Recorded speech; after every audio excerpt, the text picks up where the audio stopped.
जबरदस्ती वो उसके मुंह में रोटी का निवाला डाल देते हैं। ये मान लेना कि उन्हें रोजे की अहमियत का अंदाजा नहीं होगा, ज्यादती ही होगी। दरअसल इस तरह के वाकयात ही उन खदशों और अंदेशों को मजबूती देते हैं जिनका बीजेपी और नरेंद्र मोदी के ताल्लुक से बारहा जिक्र किया जाता है। गुज़श्ता एक महीने के अंदर बीजेपी और आरएसएस की जैली तंजीमों के कारकुन और ओहदेदारों ने अक़लियतों के साथ जिस तरह के खिलाफ बातचीत की है, जिस तरह का जारहाना रुख अख्तियार किया है, उसने कई सवाल खड़े कर दिए हैं। क्या इन वाकयात को महज एक्सेप्शन या के तौर पर लिया जाना चाहिए, या फिर ये कोई संगीन रुझानात की तरफ इशारा कर रहा है? इसी मामले पर बातचीत करने के लिए हमारे साथ स्टूडियो में मौजूद हैं कांग्रेस के तर्जुमान प्रणव झा, सीनियर सहाफी और सियासी तजियाकार अजय सिंह और गरीब नवाज फाउंडेशन के चेयरमैन मौलाना अंसार रजा साहब, जिन्होंने इस पूरे मसले पर एक रिट पिटीशन फाइल की है। इनके अलावा पटना स्टूडियो से हमारे साथ जुड़ रहे हैं जेडीयू के राज्यसभा रुकन अली अनवर साहब और दिल्ली से हमारे साथ जुड़ रहे हैं बीजेपी के लीडर विजेंद्र गुप्ता साहब। आप सभी का आलमी समय में खैर मकदम है। तो शुरू करते हैं खुली बहस।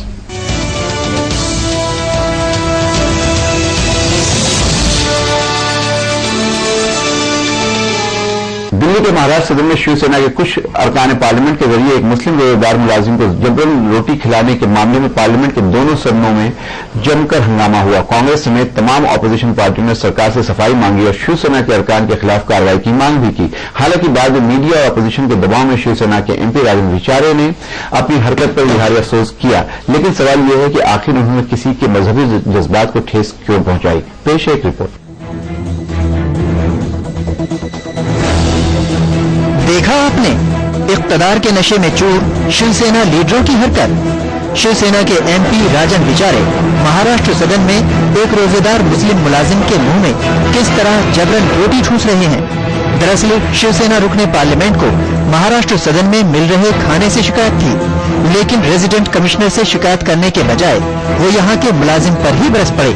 एक मुस्लिम रोजेदार मुलाजिम को जबरन रोटी खिलाने के मामले में पार्लियामेंट के दोनों ऐवानों में जमकर हंगामा हुआ। कांग्रेस ने मामला उठाते हुए कहा कि रमजान के पाक महीने में शिवसेना अरकान पार्लियामेंट की हरकत एक संगीन मसला है और इस पर हुकूमत को जवाब देना चाहिए। वहीं पार्लिमानी उमूर के वजीर वेंकैया नायडू ने ऐवान में इस मामले को उठाए जाने की मुखालिफत की और बाद में जांच की बात कहकर मसले को टालने की कोशिश की। बड़ा इम्पोर्टेंट इशू है और हम आज में एक समाज की भावना को ऐसा ये करना ये बड़ा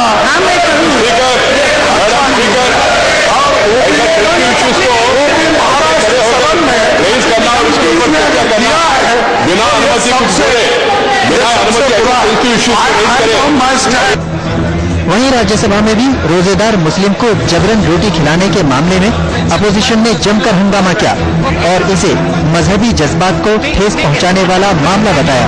जेडीयू के अली अनवर ने इस मुद्दे को उठाते हुए शिवसेना अरकान पार्लियामेंट के खिलाफ कार्रवाई की मांग की। वो चिल्लाता रहता है कि हम रोजा से हैं। क्या है आपका पॉइंट, क्या है? हम रोजा से हैं और उसके मुंह में रोटी जबरदस्ती उसको ठूस दिया जाता है।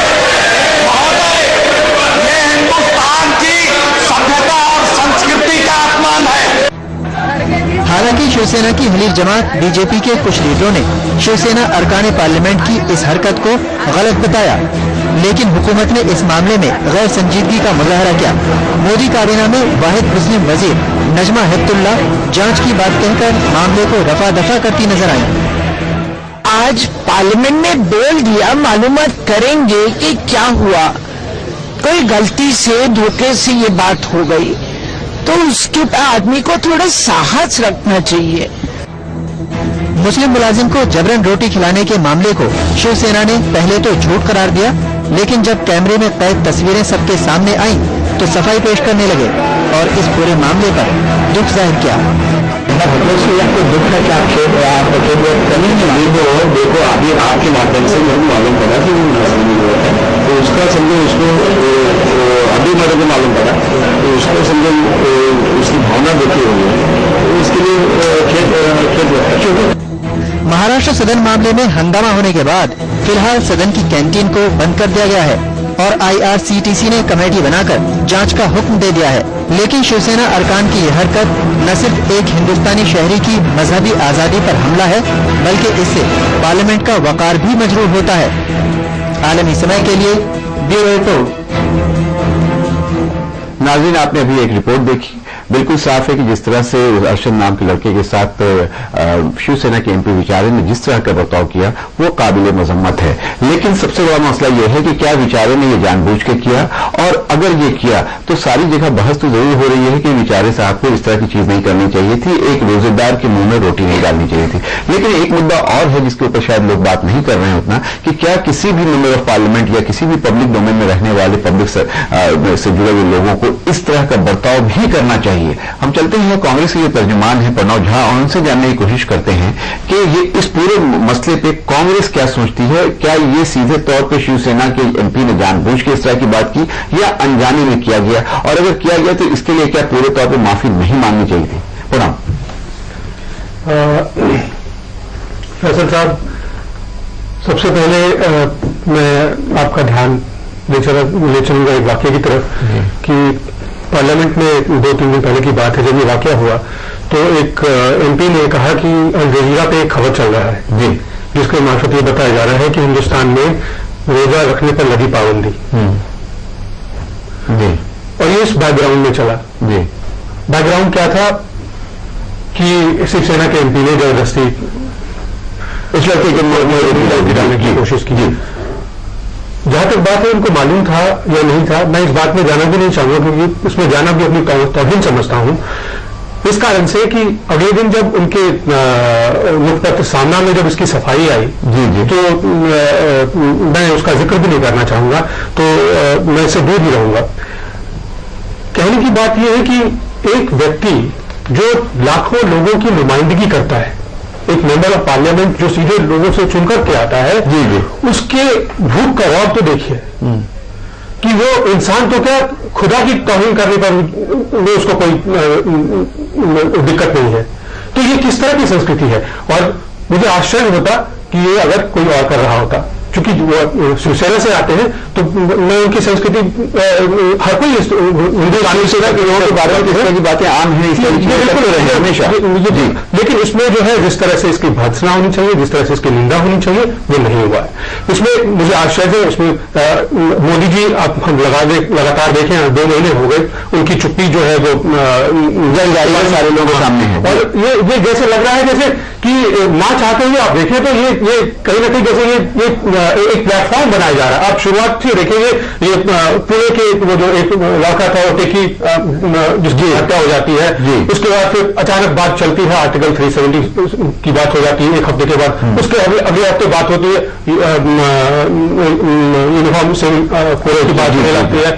उसके बाद आप ये कहना चाह रहे हैं, जो आपकी बात समझ रहा हूं कि आपको ये लग रहा है कि इसमें कहीं ना कहीं एक पैटर्न है, एक ट्रेंड है जिसको आप देख रहे हैं। बिल्कुल, मैं वही कह रहा हूं कि ऐसा लग रहा हो कि जैसे कि किसी चीज की तैयारी की जा रही हो जी, और हिंदुस्तान जो चुपचाप बैठ के तमाशा देख रहा है, क्योंकि ये लोगों के द्वारा चुनी हुई सरकार है और मेजॉरिटी सरकार है जी। पता नहीं आगे क्या क्या गुल खिले। चलिए, हमारे साथ मौजूद हैं सीनियर सहाफी अजय कुमार साहब, काफी लंबे वक्त से सहाफत में हैं और ये काफी गहरी नजर है सारी चीजों पे। अजय से मैं जानना चाहूंगा कि अजय जी जिस तरह की बात कह रहे हैं कांग्रेस के तर्जुमान प्रणव झा जी, कि इसमें एक ट्रेंड, एक पैटर्न दिख रहा है। शिवसेना के हवाले से बात करें तो इसमें कोई नई बात नहीं है, लेकिन जिस तरह से उसके साथ किया गया, और ये भी बात बिल्कुल तय है कि वो लड़का अपना नेम जो है वो वही डिस्प्ले कर रहा था, बार बार ये कह रहा था, जो वीडियो क्लिपिंग आई खास करके मराठी टीवी चैनल्स की, तो उसमें ये बात बिल्कुल दिखाई जा रही है कि वो बार बार ये कह रहा है कि नहीं मैं रोजा रखा हूं, मेरे साथ ऐसा नहीं कीजिए। उसके बाद जिस तरह से उन्होंने किया, बाद में खेद जरूर व्यक्त किया, लेकिन क्या सिर्फ खेद व्यक्त करना ही काफी है? उनको पूरे तौर पर माफी नहीं मांगनी चाहिए थी? और दूसरी बात ये कि जिस तरह के ट्रेंड की बात कर रहे हैं प्रणव झा, क्या आपको लगता है कि इसमें कोई पैटर्न, कोई ट्रेंड है? नहीं, देखिए यहां पे मैं 2 बातें कहूंगा।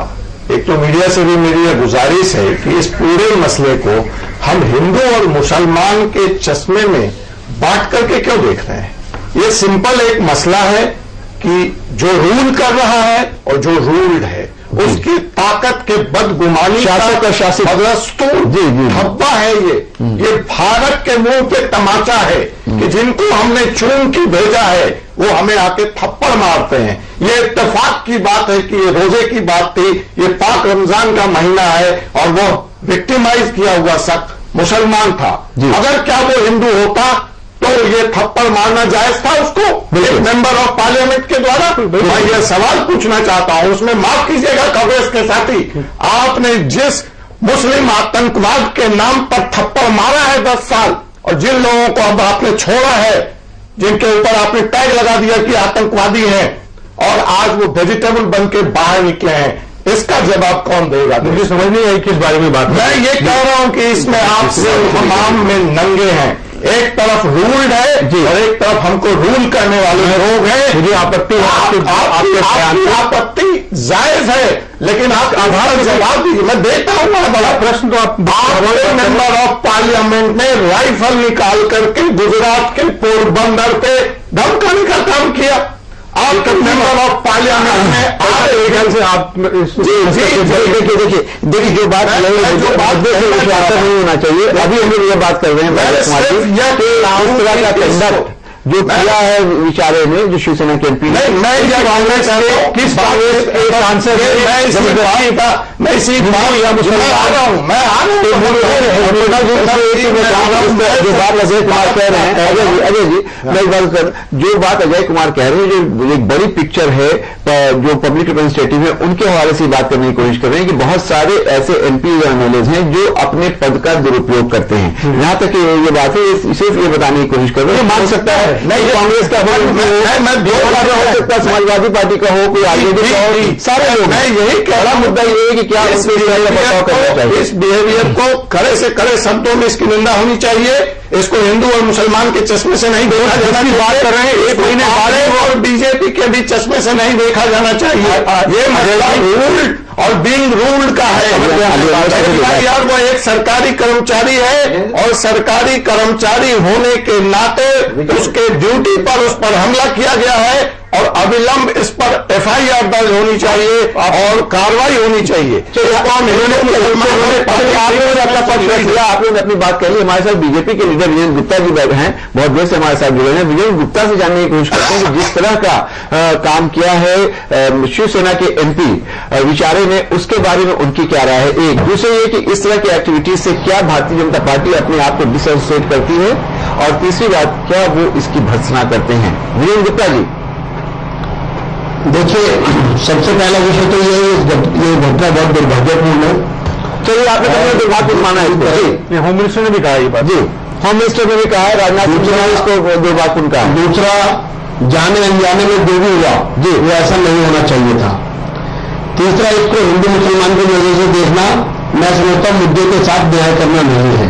जी, प्रश्न ये है कि जो सांसद महाराष्ट्र सदन में ठहरे हुए थे, उनकी भोजन की व्यवस्था करने की जिम्मेदारी महाराष्ट्र सदन की थी। जी, और वो कई बार दिनों से इस बात की शिकायत कर रहे थे कि रोटी को लेकर के, भोजन को लेकर के उसमें सुधार की जरूरत है। जी, क्योंकि ये सब लोग काफी लंबे समय से रुके हुए हैं। जी, और इनको अभी घर अलाट होने हैं, और 16 मई को चुने जाने के बाद से इसमें से अधिकांश लोग यहाँ पर पिछले 2-3 महीनों से लगातार रह रहे हैं, और रोजाना सुबह शाम। मैं आपकी बात मैंने मान लिया। वीरेंद्र गुप्ता जी, आप जो बात कहना चाह रहे हैं कि उनके खाने, एक मिनट, लेकिन ये बात, पहला विषय तो ये कि जो खाना खाने वाले लोग थे, उनको खाने की क्वालिटी को लेकर के तकलीफ थी, क्वेश्चन था, और उनको कहना था कि ये ठीक नहीं है, इसलिए कैंटीन को बंद भी किया गया। जी, अब प्रश्न ये है कि एक सांसद को, जिसने देखा कि बार बार कहने के बाद भी इसकी क्वालिटी ठीक नहीं की गई, तो उसने जब मैनेजर को बुलाया और वहां पर मैनेजर उपलब्ध नहीं हुआ, वो लड़का सामने आया, तो उन्होंने स्पॉन्टेनियस, अगर आप इसको मुकदमे की नजर से भी देखें तो एक क्राइम होता है कि जो प्लान करके किया जाता है, और एक होता है स्पॉन्टेनियस रिएक्शन, खुद ही वहां पहुंच गए। दोनों में बहुत बड़ा अंतर होता है। आप पूछें तो स्पॉन्टेनियस रिएक्शन था, स्पॉन्टेनियस रिएक्शन था, और उनका ये कहना था कि ये देखिए रोटी चुकी है, इसको आप खा के देखो। चलिए, आपकी बात मैं मानता हूं, स्पॉन्टेनियस रिएक्शन था, लेकिन स्पॉन्टेनियस रिएक्शन में क्या इस बात का अधिकार है एमपी और एमएलए को कि किसी के साथ शारीरिक तौर पे फिजिकल हो जाए, उसको धक्का मुक्की करे, और उसको 100% लेके, प्लस ये कि पूरी कैमरा टीम वहां पे थी। स्पॉन्टेनियस कैसे? दुख इस बात का है कि हम उसके व्यवहार पर प्रश्न उठा सकते हैं, उस एमपी एमएलए के व्यवहार पर चिंता कर सकते हैं, उस पर चर्चा कर सकते हैं। चलिए, आपने ये बात मानी कि एमपी एमएलए का व्यवहार सही नहीं था। हमारे साथ जनता दल यू के एमपी अली अनवर साहब जी हैं। अली अनवर साहब के पास चलते हैं सीधे पटना और जानने की कोशिश करते हैं। उन्होंने इस मसले को पूरे तौर पर पार्लियामेंट में भी उठाया था कि अली अनवर साहब, ये पूरा जो इशू हुआ है, जिस तरह से अर्शद नाम के उस लड़के को जबरदस्ती उसके मुंह में रोटी डाली गई, इसको आप कैसे देखते हैं? मैंने देखा आप पार्लियामेंट में इस मुद्दे को आपने उठाया, लेकिन क्या सिर्फ ये एक अकेला आइसोलेटेड इंसिडेंट है ये, या कहीं ना कहीं एमपीज और एमएलए जिस तरह से पब्लिक कंडक्ट में आजकल देखे जा रहे हैं उसकी एक तर्जुमानी है? कहीं ना कहीं अपने पावर के नशे में लोग इस तरह का करते हैं, कैसे देखते हैं आप?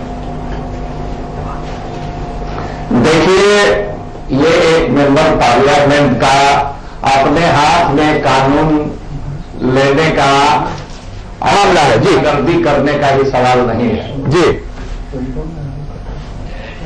जब वो एम्प्लाई कहता है कि हम रोजे से हैं,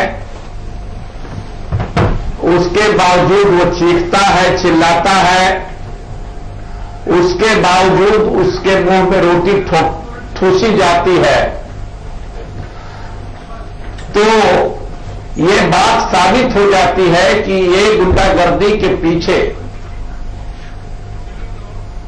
कम्युनल माइंड सेट है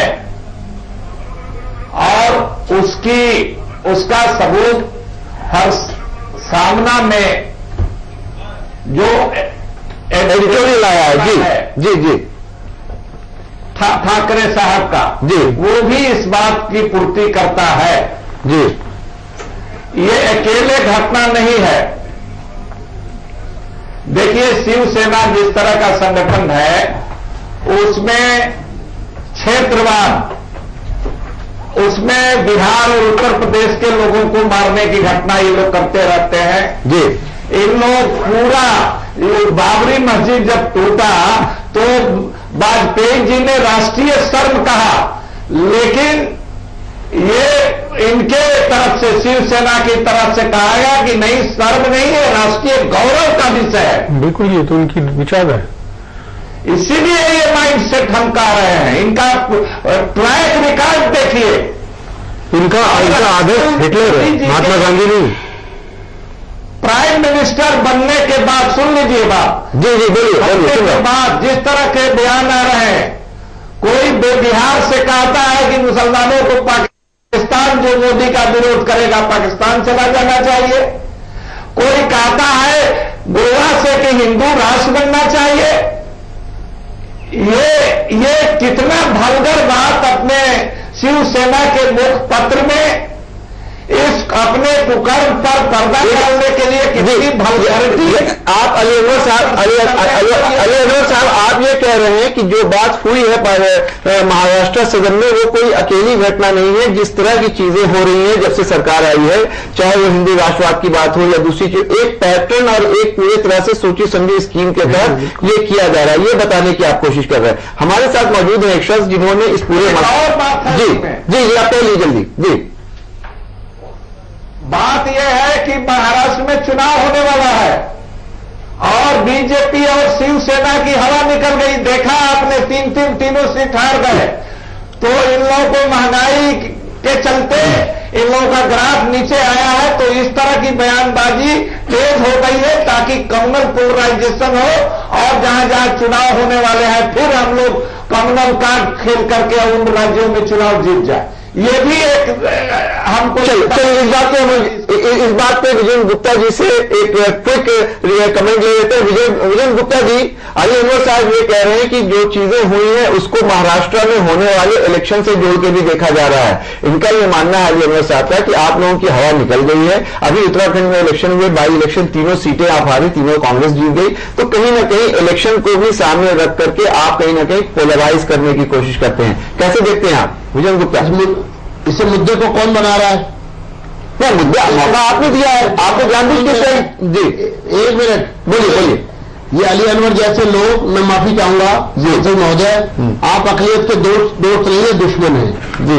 आप अपनी राजनीतिक रोटियां सेकने के लिए पूरी की पूरी अकलियत को दांव पर लगाने के लिए तैयार बैठे रहते हैं। और जिस तरह का पोलराइजेशन आप कर रहे हैं अपने लाभ के लिए, मतलब अली अनवर साहब कर रहे हैं, इस मुल्क को उसका नुकसान हो रहा है। आप बांट रहे हैं इस देश को। अगर मान लीजिए कोई घटना हुई है, लेकिन विजय गुप्ता जी ये बताइए, बांटने की बात कौन कर रहा है? बांटने की बात तो आप लोग कर रहे हैं कि हिंदू राष्ट्र की बात होती है गोवा से। नहीं, ये बांटने की बात आप लोग कर रहे हैं। अच्छा, इस मुद्दे को हवा देने का मतलब है इस देश को बांटना। अच्छा, विजय गुप्ता जी ये कह रहे हैं कि अगर कोई बात ऐसी हो तो उसको हवा ना दी जाए, उस पर ज्यादा चर्चा ना की जाए। वही बात की जाए, क्या मामला है?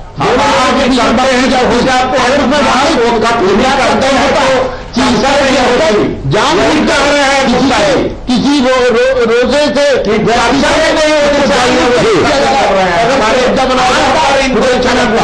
लेकिन जी ये मुद्दे को जबरदस्ती हवा दी जा रही है, जो कि मुद्दा नहीं है। बिना मुद्दे को मुद्दा बनाया जा रहा है और इससे अकलियत का नुकसान किया जा रहा है। अभी जो चुनाव हुए लोकसभा के, इसमें भी जो सहारनपुर में बोला गया, क्यों बोला गया सहारनपुर में इस तरह से? अगर वो ना बोलते तो हो सकता है सहारनपुर की सीट पर भारतीय जनता पार्टी नहीं जीतती। लेकिन ये खुद अकलियत का नुकसान कर रहे हैं, इस तरह के मुद्दे बदनाम कर रहे हैं। इस देश के हिंदू भाई ऐसे नहीं है, सब हिंदू भाई इसकी निंदा करेगा।